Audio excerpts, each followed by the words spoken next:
Welcome to Build for Bharat, where you and I learn from the builders and makers for Bharat. I'm your host, Sanjay Jain. Today I have with me Amit Shukla, who is the founder of EasyGov. Amit, welcome to Build for Bharat. Thanks, Sanjay. Amit, EasyGov has been helping governments distribute subsidies and benefits to eligible people. This includes technology on the government side as well as on the consumer side. Walk me through how you think about it.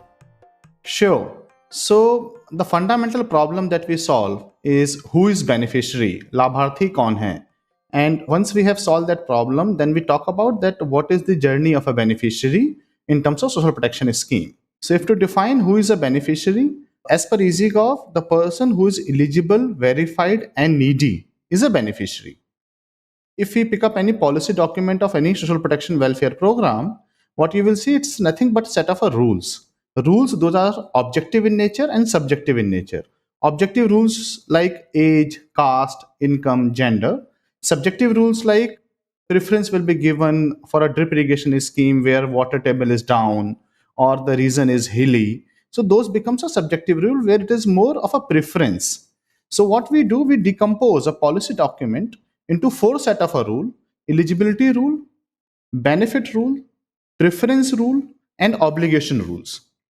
Once we have broken this, then the decision making for the selection of the beneficiary is complete.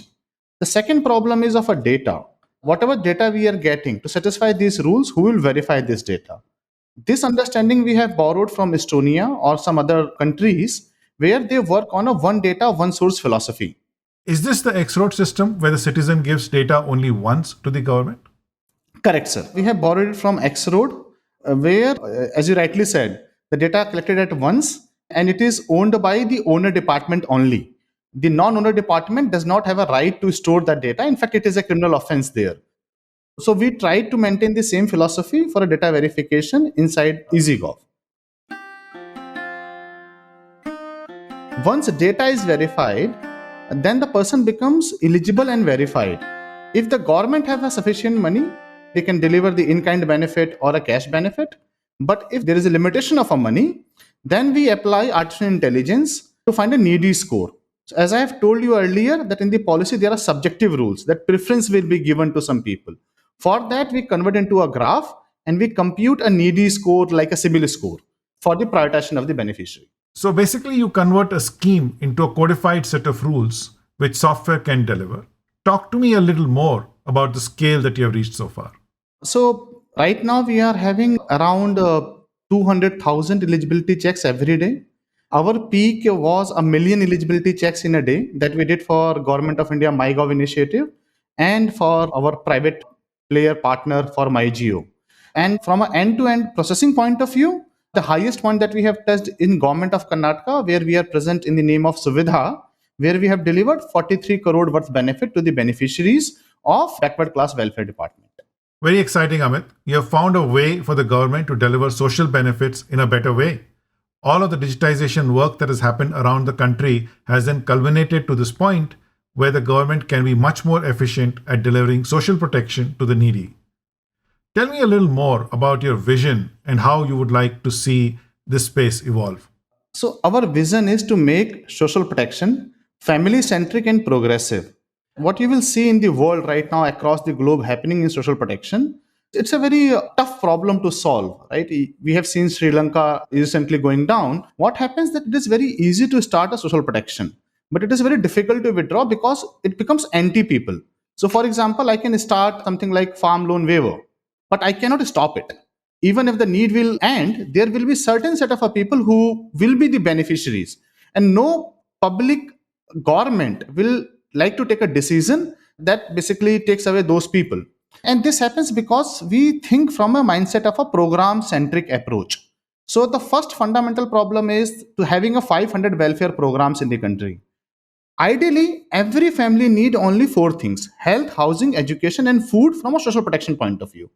And their need may differ from family to family. So we need to identify and design intervention for that family that becomes the intervention for that family.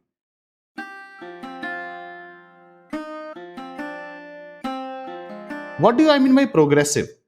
the way social protection should be delivered, the purpose is to make people away from the social protection, and that then only it can become progressive for the economy, progressive for the country. For that, we need to analyze over a period of a time the money that we are spending on a family and what is the impact of this family on their different four need scores. And this is the reason why we make across welfare program only one profile of a citizen, so that whenever the government is ready, we can take them from a program centric welfare to a family centric progressive welfare. Thank you, Amit. This sounds amazing. Your vision about social protection is where it is available for the needy, but many others can become more Atmanirbhar and don't need the subsidy anymore. This is true development and building for Bharat. Right. Amit, thank you for being on the podcast. Thank you.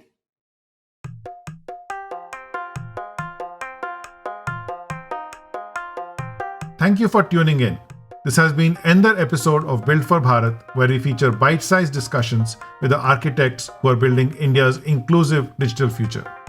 Build for Bharat is a part of the Bharat Inclusion Initiative, where we support entrepreneurs who are building for Bharat with inclusive products. We are on the web, Twitter, and LinkedIn. Do write to us with your suggestions and requests to feature a guest or a topic. Build for Bharat is available on all major podcast platforms: Spotify, Google Podcasts, Apple Podcasts, or wherever you get your podcast fix from. We will be back again with more insights soon.